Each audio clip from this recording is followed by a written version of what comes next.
নমস্কার, আমরা এই ভিডিওতে অর্গানিক হাইব্রিডাইজেশন সম্পর্কে পড়ব এবং শেষে আমরা কিছু টিপস শিখব যার সাহায্যে সহজে হাইব্রিডাইজেশনটা করে ফেলব। দেখো, অর্গানিক হাইব্রিডাইজেশন মানে কার্বনের হাইব্রিডাইজেশনের কথা বলা হয়েছে। এখানে কার্বন কেমিস্ট্রি নিয়ে আমরা মূলত পড়াশোনা করব, কারণ অর্গানিক কম্পাউন্ড কার্বনের সঙ্গে হাইড্রোজেন, অক্সিজেন, নাইট্রোজেন, ক্লোরিন এদের সঙ্গে অ্যাটাচমেন্ট থাকে।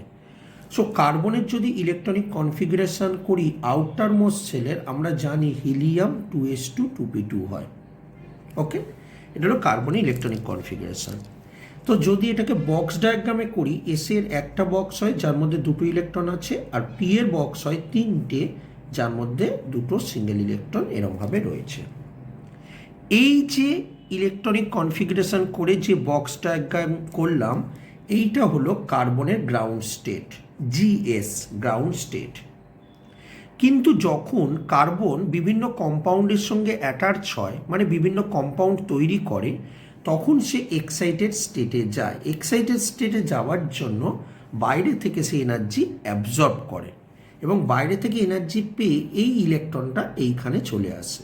তার মানে ইলেকট্রনিক কনফিগারেশনটা দাঁড়ায় আমার কাছে এই রকম ধরনের। ওকে, তো এই ইলেকট্রনিক কনফিগারেশনের উপর আমরা হাইব্রিডাইজেশন জিনিসটা শিখব।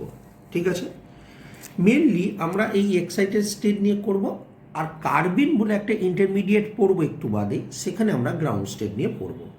তাহলে এতদূর ক্লিয়ার যে কার্বন ইলেকট্রনিক কনফিগারেশন এটা হলো গ্রাউন্ড স্টেট, একটি ইলেকট্রন জাম্প করে গিয়ে চলে যায় এক্সাইটেড স্টেটে। এবার দেখো, আরেকটা কনসেপ্ট আমরা একটু জেনে নিই। যদি কোনো জায়গায় দেখি সিঙ্গেল বন্ড আছে, সেটাকে সিগমা বন্ড বলা হয়। আমরা জানি, কারণ কোনো বন্ড তৈরি করতে হলে সিগমা বন্ড মাস্ট থাকতেই হবে। কোনো জায়গায় যদি ডবল বন্ড থাকে তখন একটা সিগমা একটা পাই বন্ড বলি। কোনো জায়গায় যদি ট্রিপল বন্ড থাকে তখন একটা সিগমা দুটো পাই বন্ড বলি। ওকে, আর হাইব্রিডাইজেশন করবার সময় রুল হলো প্রথমে লোন পেয়ার দিতে হয়, তারপর সিগমা বন্ড দিতে হয়, তারপর পাই বন্ড দিতে হয়। আর হাইব্রিডাইজেশন করে থাকে এই লোন পেয়ার এবং সিগমা বন্ড, কোনো পাই বন্ড হাইব্রিডাইজেশন কিন্তু করে না। তাহলে হাইব্রিডাইজেশন কে করে থাকে? লোন পেয়ার এবং সিগমা বন্ড শুধুমাত্র আমার কাছে হাইব্রিডাইজেশনটা করে থাকে। ওকে, তাহলে আমি হাইব্রিডাইজেশন করবার জন্য আমাদের কি কি জানতে হবে? কার্বনের গ্রাউন্ড স্টেট এটা, ইলেকট্রন জাম্প করে এক্সাইটেড স্টেট এটা। আর তিন ধরনের বন্ড হয়, সিঙ্গেল, ডবল আর ট্রিপল। সিঙ্গেল বন্ড মানে সিগমা বন্ড, ডবল মানে একটা সিগমা একটা পাই, ট্রিপল বন্ড মানে একটা সিগমা দুটো পাই। হাইব্রিডাইজেশন করবার সময় প্রথমে লোন পেয়ার করে থাকে, তারপর সিগমা করে থাকে, তারপরে পাই বন্ড করে থাকে। ওকে, কিন্তু হাইব্রিডাইজেশনটা যখন করব তখন লোন পেয়ার আর সিগমা বন্ড নিয়েই করব। দেখো, এবার আমি কতগুলো কেস স্টাডি করছি। কেস 1 বলছে, কেস 1-এ তুমি যদি দেখো কোনো কার্বনের চারিদিকেই সব সিঙ্গেল বন্ড আছে। তার মানে বুঝে দেখো, সিঙ্গেল বন্ডটাকে কী বন্ড বলি? সিগমা। এটাও সিঙ্গেল বন্ড মানে সিগমা, এটাও সিঙ্গেল বন্ড মানে সিগমা, এটাও সিঙ্গেল বন্ড মানে সিগমা। তাহলে এই কার্বনের চারপাশে মোট কটা সিগমা বন্ড আছে? 4টে সিগমা বন্ড আছে। এবার তুমি এই এক্সাইটেড স্টেটের এটা এঁকে নাও।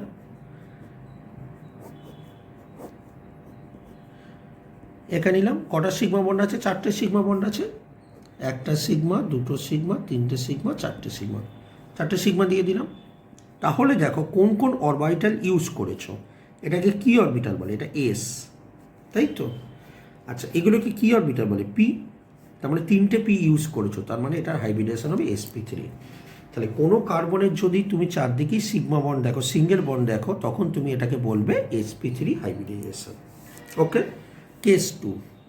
কেস 2-তে তুমি যদি দেখো কোনো কার্বন ডবল বন্ড করেছে একটা দিকে আর বাকি সিঙ্গেল আছে, তাহলে বলো ডবল বন্ড মানে কি? একটা সিগমা একটা পাই, রাইট? আর এই সিঙ্গেল বন্ড মানে কি? এটা সিগমা, এটা সিঙ্গেল বন্ড মানে সিগমা। তাহলে এই কার্বনের চারপাশে তুমি কি পেলে? তুমি পেলে 3খানা সিগমা বন্ড আর একটা পাই বন্ড, রাইট? এবার তুমি এক্সাইটেড স্টেট ইলেকট্রনিক কনফিগারেশনটা লিখে নাও। এক্সাইটেড স্টেটেরটা আমরা লিখে নিলাম। রুল কি বলছে? প্রথমে লোন পেয়ার দিতে হয়, লোন পেয়ার তো নেই এটার মধ্যে। তারপর সিগমা দিতে হয়। কটা সিগমা পেয়েছি বলো? এইটার মধ্যে 3খানা সিগমা পেয়েছি, তাই তো? কারণ কার্বন এইদিকে যে সিঙ্গেল বন্ড সিগমা, এইদিকে single bond sigma, double bond মানে একটা সিগমা একটা পাই। তাহলে মোট সিগমা বন্ড পেয়েছি কতগুলো? 3টে সিগমা। ওকে, তার মানে 1 2 3টে সিগমা পেলে, আর একটা যে বন্ড পেলে সেটা হলো পাই বন্ড। ওকে, আচ্ছা হাইব্রিডাইজেশন কারা করে বলেছি? লোন পেয়ার আর সিগমা করে, পাই বন্ড হাইব্রিডাইজেশন করে না, সেটাই তো বলেছিলাম।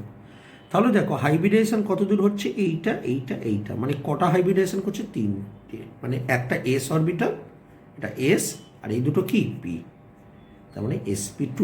এটা কেন নিলাম না? বিকজ এটা পাই বন্ড করেছে, আর আমি বলেছি পাই বন্ড কিন্তু হাইব্রিডাইজেশন করে না। লিখতে হয় প্রথমে লোন পেয়ার, তারপর সিগমা, তারপর পাই, কিন্তু পাই বন্ড হাইব্রিডাইজেশন করে না। তাহলে কেস 2 ক্লিয়ার। এবার আমরা আসি কেস 3-তে। কেস 3-তে যদি আসো, তার মানে দেখতে কেমন হবে কেস 3-তে? যদি দেখো ট্রিপল বন্ড আছে, কোনো কার্বনের সঙ্গে এরকম ট্রিপল বন্ড আছে, তুমি একটু বোঝার চেষ্টা করো। তার মানে ট্রিপল বন্ড মানে কি? এটা সিঙ্গেল বন্ড মানে কি আছে? এটা সিগমা। ট্রিপল বন্ড মানে কি? একটা সিগমা দুটো পাই। তাহলে যদি কোনো কার্বনের চারপাশে যদি তুমি দেখো এরকমভাবে ট্রিপল বন্ড আছে, তার মানে তুমি বুঝতে পারলে এই কার্বনের আশপাশে টোটাল এনভায়রনমেন্টে কি রয়েছে? টোটাল এনভায়রনমেন্টে রয়েছে দুখানা সিগমা বন্ড এবং দুটো পাই বন্ড, দুটো সিগমা দুটো পাই। ওকে, এবার কার্বনে এক্সাইটেড স্টেট ইলেকট্রনিক কনফিগারেশনটা করে নিই। এটাই ছিল এক্সাইটেড স্টেট ইলেকট্রনিক কনফিগারেশন। কটা সিগমা আছে? দুটো সিগমা। দেখো একটা সিগমা দিয়েছি আর একটা সিগমা, দুটো সিগমা দিয়ে দিয়েছি। আর কটা পাই আছে? দুটো পাই, এই পাই দিয়ে দিয়েছি। হাইব্রিডাইজেশন কারা করে? সিগমা বন্ডটুকু করে, পাই কিন্তু হাইব্রিডাইজেশন করে না। এবার সিগমা বন্ড কোথায় আছে? দেখো এটা কোন অরবিটাল? এস, এটা কোন অরবিটাল? পি, তাই তো? তার মানে এটা sp হাইব্রিডাইজেশন। ওকে, 3টে কেস দেখে নিলে। এবার আমরা আসছি কেস 4। কেস 4 দেখো, কেস 4-এ যদি কখনো দেখো কোনো কার্বনের দুদিকে ডবল বন্ড আছে, একদিকে ডবল বন্ডের করেছি, কোনো কার্বনের দুদিকে ডবল বন্ড আছে, তাহলে ডবল বন্ড মানে কি বোঝায়? সিগমা, এটা পাই, রাইট? এইদিকে ডবল বন্ড মানে কি বোঝাবে? একই রকম সিগমা, এটা পাই। তার মানে এই কার্বনের চারপাশে মোট কটা সিগমা আছে? সিগমা বন্ডের সংখ্যা হলো 2টো, পাই বন্ডের সংখ্যা কত হলো? 2টো। তার মানে 2টো সিগমা 2টো পাই আছে, রাইট? এবার তুমি করে ফেলো, এক্সাইটেড স্টেটেরটা লিখে ফেলো, যেটা এক্সাইটেড স্টেটের আমরা জানি। এই যে এক্সাইটেড স্টেটের যেটা আছে লিখে নিলাম। প্রথমে কি দেয় বলো? প্রথমে সিগমা দেয়। দেখো দুটো সিগমা তুমি দিয়ে দিলে, তারপর দেখো দুটো পাই তুমি দিয়ে দিলে। তাহলে পাই বন্ড হাইব্রিডাইজেশন করে না, শুধু এইটুকুনি করে। এই সিগমাটা কোথায় আছে? এসে রয়েছে। এইটা কোথায় রয়েছে? পিতে রয়েছে। তার মানে হাইব্রিডাইজেশন sp। ওকে, কেস 4 হয়েছে। এবার আমরা আসছি কেস 5-এ। কেস 5-এ ভালো করে একটু চিন্তা করে দেখো যে আমাকে এই রকম একটা কিছু দিয়েছে। এই কার্বনের উপর প্লাস চার্জটাকে বলা হয় কার্বোক্যাটায়ন। তাহলে কার্বোক্যাটায়ন যখন হয়েছে, কার্বনের যা ইলেকট্রন হয় কি জানো বলো? কার্বনের এক্সাইটেড স্টেট ইলেকট্রন এরকম হয়, কিন্তু কার্বোক্যাটায়ন মানে প্লাস চার্জ। প্লাস মানে কি? একটা ইলেকট্রন, তার মানে কি আছে? কম আছে। তাহলে একটা ইলেকট্রন কম থাকলে কি হবে? বাইরের ইলেকট্রনটা লিখবো না। ওকে, এত দূর পর্যন্ত লিখবো। তার মানে সেটাই আমি লিখেছি। দেখো আমি অত দূর পর্যন্তই লিখেছি, বাইরেরটা লিখিনি। এবার দেখো এই বন্ডটাকে কি বন্ড বলে? সিগমা। এটাকে কি বলে? সিগমা। এটাকেও কি বলে? সিগমা। তাহলে কটা সিগমা হচ্ছে? 3টে সিগমা। একটা সিগমা, দুটো সিগমা, 3টে সিগমা, রাইট? এটা কেন লিখিনি বুঝতে পেরেছো তো? কার্বনের এটা প্লাস আছে, প্লাস মানে কি আছে? ইলেকট্রন একটা কম আছে, তাই জন্য এটা লিখিনি। তাহলে হাইব্রিডেশনের দিকে তাকাও, দেখো এটা এস, এই দুটো দেখো পি অরবিটাল, তাই তো? তার মানে এটা কি হবে? sp2 hybridization. এটা হলো আমার কাছে কেস 5। আর মনে রাখবে কার্বনের উপর প্লাস চার্জ মানে কার্বনের উপর ক্যাটায়ন, তাই এটার নাম হয়েছে কার্বোক্যাটায়ন। ওকে, এবার আমরা আসছি কেস 6-এ। দেখো কেস 6-এর ক্ষেত্রে আমরা যে জিনিসটা পড়ব সেটাকে বলা হয় র্যাডিক্যাল।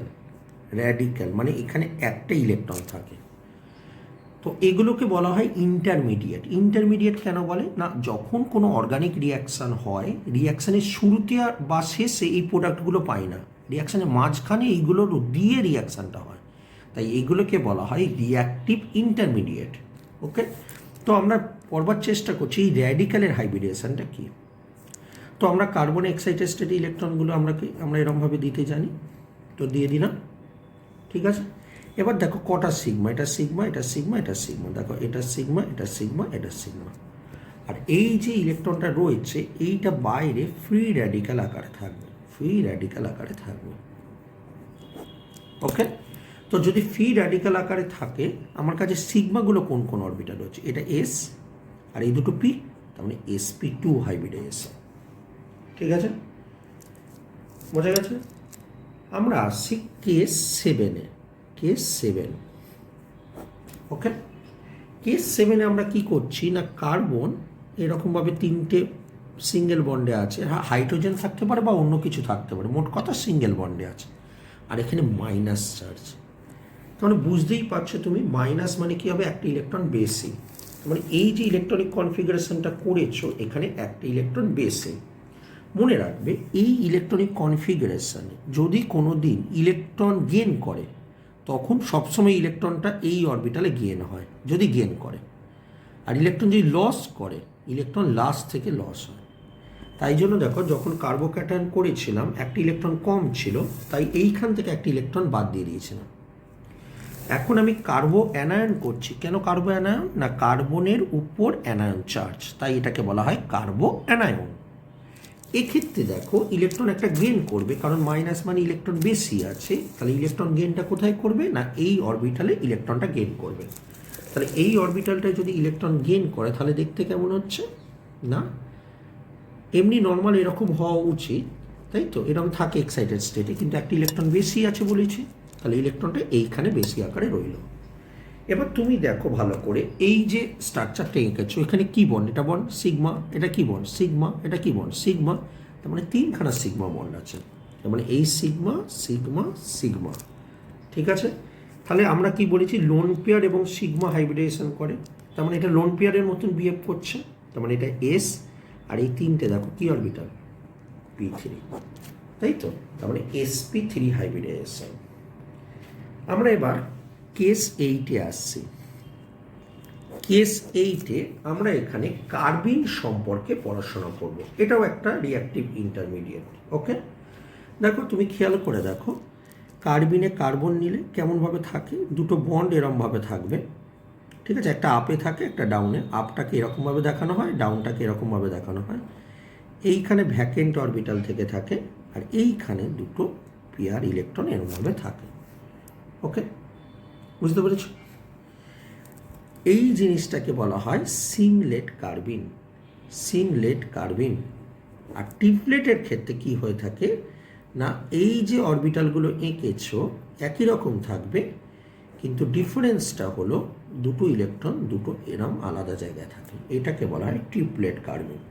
তো এটাও একটা রিঅ্যাক্টিভ ইন্টারমিডিয়েট, সিংলেট কার্বিন এবং ট্রিপলেট কার্বিন, দু ধরনের কার্বিন হয়। আমরা হাইব্রিডাইজেশনের জায়গাটা আসবো। তার মানে দেখো যদি সিংলেট কার্বিনে হাইব্রিডাইজেশনটা করবার চেষ্টা করি, দেখো পেয়ার আছে ইলেকট্রন, পেয়ার ইলেকট্রন থাকবার জন্য এই ক্ষেত্রে আমি গ্রাউন্ড স্টেটটাকে নিয়ে করব। ওকে, কারণ দেখো পেয়ার আছে ইলেকট্রন, রাইট? তাহলে পেয়ার ইলেকট্রন থাকলে আমি গ্রাউন্ড স্টেটটাকে নিয়ে করব, করবার পর আমরা এই রকম ধরনের পেয়েছি। দেখো এইটা বলতে এই পেয়ারটাকে রিপ্রেজেন্ট করছে, এই যে পেয়ার ইলেকট্রনটা রয়েছে। আর এই যে দুটো বন্ড, মানে এটা কি বন্ড, সিগমা বন্ড। এইরকম দেখিয়েছি মানে আপে আছে, মানে এরকম আপ বন্ড দেখানো হয়, আর এটা ডাউন বন্ড দেখানো হয়, কিন্তু দুটো তো বেসিক্যালি সিঙ্গেল বন্ড, মানে সিগমা বন্ড। তার মানে দেখো এটাও সিগমা এটাও সিগমা। তাহলে কি দাঁড়ালো, এটা কি হাইব্রিডাইজেশন, এটা এস, কারণ লোন পেয়ারটা কাউন্ট হয়, আর দুটো পি মানে sp2 হাইব্রিডাইজেশন। ওকে, তাহলে বন্ধুরা দেখো এই যে 8খানা তুমি কেস করলে, এই 8টা কেস যদি আমি একটু সাজাই যে আমরা কি কি পড়েছি, তাহলে আমরা এইটা দেখতে পাবো যে কোনো দিন কোনো কার্বনে চারপাশে যদি এরকম সিঙ্গেল বন্ড থাকে, বা যদি কার্বনের মাথায় মাইনাস চার্জ থাকে, এই ধরনের জিনিসটাকে আমরা বলে দিয়েছিলাম sp3 হাইব্রিডাইজেশন। ওকে, আর sp2 কখন পেয়েছিলাম, কোনো কার্বনে যদি ডবল বন্ড থাকে, এগুলো সিঙ্গেল থাকতে পারে, বা কোনো কার্বনে যদি ডট থাকে, বা যদি তুমি দেখতে পেলে একটু আগে যে যদি সেটা যদি কার্বিন হয়ে থাকে, এই যে কার্বিন হয়ে থাকে, সিংলেট কার্বিন হয়ে থাকে, বা তোমার কাছে যদি কার্বোক্যাটায়ন হয়ে থাকে, সবগুলো এক্সাম্পল দেখিয়েছি বিভিন্ন কেসে। তখন হবে sp2 হাইব্রিডাইজেশন। ওকে, আর কি শিখেছি? আর শিখেছি কোনো কার্বনে যদি ট্রিপল বন্ড থাকে বা কোনো কার্বনে যদি দুদিকে ডবল বন্ড থাকে তখন সেটা হয় sp হাইব্রিডাইজেশন। ওকে, তো এইভাবে আমরা কি করেছি, 8খানা কেস আমরা শিখেছি। এই জিনিসটাকে কিভাবে এসছে আমরা এখানে শিখিয়েছি। এবার দেখো এই হাইব্রিডাইজেশনের কনসেপ্টটাকে এবার আমরা কি করব, অ্যাপ্লাই করব। কি করে অ্যাপ্লাই করব একটু দেখি। যদি কোনোদিন পরীক্ষায় কোশ্চেন দেয় CH3CH ডবল বন্ড CH2 বললো হাইব্রিডাইজেশন কি, দেখো খুব সহজে বলে দিতে হবে। এই কার্বনটার দিকে তাকাও, কি দেখতে পাচ্ছ, সিঙ্গেল বন্ড, আর হাইড্রোজেনগুলো এরকম দেওয়া আছে মানে সিঙ্গেল বন্ডই রয়েছে। তাহলে সিঙ্গেল বন্ড মানে এই কেসটা বোঝাচ্ছে, তার মানে এটা sp3। এই কার্বনে চলেছো, দেখো এইদিকে ডবল বন্ড, এদিকে সিঙ্গেল বন্ড, মানে একটা ডবল বন্ড তো আছে, আর ডবল বন্ড থাকলে কি হয়, sp2 হাইব্রিডাইজেশন। দেখো খুব সহজে বলে দিচ্ছি দেখে। এই কার্বনের দিকে চলে আসো, কার্বনের এই দিকটা দেখো ডবল বন্ড আছে, আর ডবল বন্ড থাকলে কি হয়, sp2, তার মানে এটা sp2 হাইব্রিডাইজেশন। ওকে, মনে কর তোকে এইরকম একটা দিল CH3C ট্রিপল বন্ড N, তাহলে তুই বল কি হাইব্রিডাইজেশন হবে এইটা। দেখ সিঙ্গেল বন্ড আছে, সিঙ্গেল বন্ড থাকলে কি হয়, sp3, তার মানে এটা sp3। এই কার্বনে চলে দেখ এটা কি বন্ড আছে, ট্রিপল বন্ড থাকলে কি হাইব্রিডাইজেশন হয়, যে ট্রিপল বন্ড, তাহলে sp। আমি বন্ডটা দেখবো, কিন্তু এখানে ট্রিপল বন্ড কার্বন থাকতে হবে, নট লাইক দ্যাট। ওকে, এবার দেখ তোকে মনে করে এরকম দিল একটা CH3C double bond two CH2 minus, তোকে এরকম দিল। তাহলে বল এই কার্বনটা চলে দেখ এটা কি বন্ড, সিঙ্গেল বন্ড থাকলে কি হবে বল, sp3, তার মানে এটা sp3 হাইব্রিডাইজেশন। এই কার্বনে চলে দেখ, কার্বনে দেখ ডবল বন্ড আছে, ডবল বন্ড থাকলে কি হয়, sp2 হাইব্রিডাইজেশন। আর দেখ কার্বনের মধ্যে মাইনাস মানে কার্বন অ্যানায়ন, দেখ মাইনাস থাকলে কী হবে বলেছি, sp3, তার মানে এটা sp3 হাইব্রিডাইজেশন। ওকে, তো আমি এটা একটা টাস্ক দিচ্ছি, এটা কর দেখি তো, CH3CH প্লাস CH3, তাহলে দেখ এই কার্বনটা দেখ, এটা দেখ সিঙ্গেল বন্ড আছে, সিঙ্গেল বন্ড থাকলে কী হয়, sp3, তো sp3। এই কার্বনের মধ্যে দেখ প্লাস চার্জ আছে, যে প্লাস চার্জ থাকলে কী হয় বলেছি, দেখ এই দেখ প্লাস চার্জ থাকলে কী হয়, sp2। এই কার্বন এইদিকে দেখ সিঙ্গেল বন্ড আছে, তার মানে কী হবে, sp3। যদি এইটা দিত কী করতাম বলতাম, CH2 ডবল বন্ড CH3। এই কার্বনের দিকে দেখ, কার্বনে দেখ ডবল বন্ড আছে, ডবল বন্ড থাকলে কী হয় বল, sp2, so it is sp2 hybridization. এই কার্বনে দেখ দুদিকে ডবল বন্ড আছে, কোনো কার্বনের দুদিকে ডবল বন্ড থাকলে, যেটাকে অ্যালিন বলে থাকে, অ্যালিন সিস্টেম বলে থাকে, দুদিকে ডবল বন্ড থাকলে সেটা কি হাইব্রিডেশন হয়, sp, তার মানে এটা হবে sp। এই কার্বনে চলে তাকে এইদিকে ডবল বন্ড আছে, দেখ এইদিকে সিঙ্গেল আছে, এইদিকে ডবল আছে, কিন্তু ডবলটাকে ভাববো, যদি সিঙ্গেল আর ডবল থাকে ডবল নিয়ে ভাববো, সিঙ্গেল আর ট্রিপল থাকলে ট্রিপল নিয়ে ভাববো।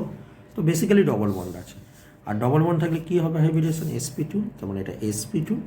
এই কার্বনে চলে দেখ এইদিকে দেখ সিঙ্গেল বন্ড আছে, আর সিঙ্গেল বন্ড থাকলে কী হয়, sp3। বুঝলি?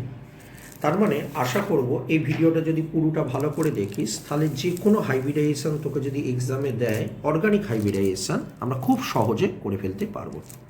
অসংখ্য ধন্যবাদ পুরো ভিডিওটা থাকার জন্য। আশা করব ভিডিওটা উপকারে আসবে, এবং যে কোনো ধরনের হাইব্রিডাইজেশন যদি দেয় তুই করে দিতে পারবি। যদি তোকে আজকে বলা হয় যে বেনজিন কী হাইব্রিডাইজেশন, বেনজিনের কার্বনগুলো কী হাইব্রিডাইজেশন, তো বেনজিনের কার্বনের দিকে থাকা দেখ ডবল বন্ড আছে, ডবল বন্ড থাকলে কী হয়, sp2, দেখ sp2, তার মানে বেনজিনের প্রতিটা কার্বন দেখ ডবল বন্ড আছে, sp2, তার মানে তাই না, sp2 হাইব্রিডাইজেশন। তার মানে বেনজিন বেসিক্যালি একটা sp2 হাইব্রিডাইজেশন, আর যারা sp2 হাইব্রিডাইজেশন হয় তাদের প্লানার বলে থাকি। ওকে, এনিওয়ে আমাদের যা খুশি কোশ্চেন দিক না কেন, যে কোনো কিছু দিয়ে দিলে আমরা কিনা খুব সহজে আমরা এখান থেকে বলে দিতে পারি। আমাকে মনে কর বলে দিল যে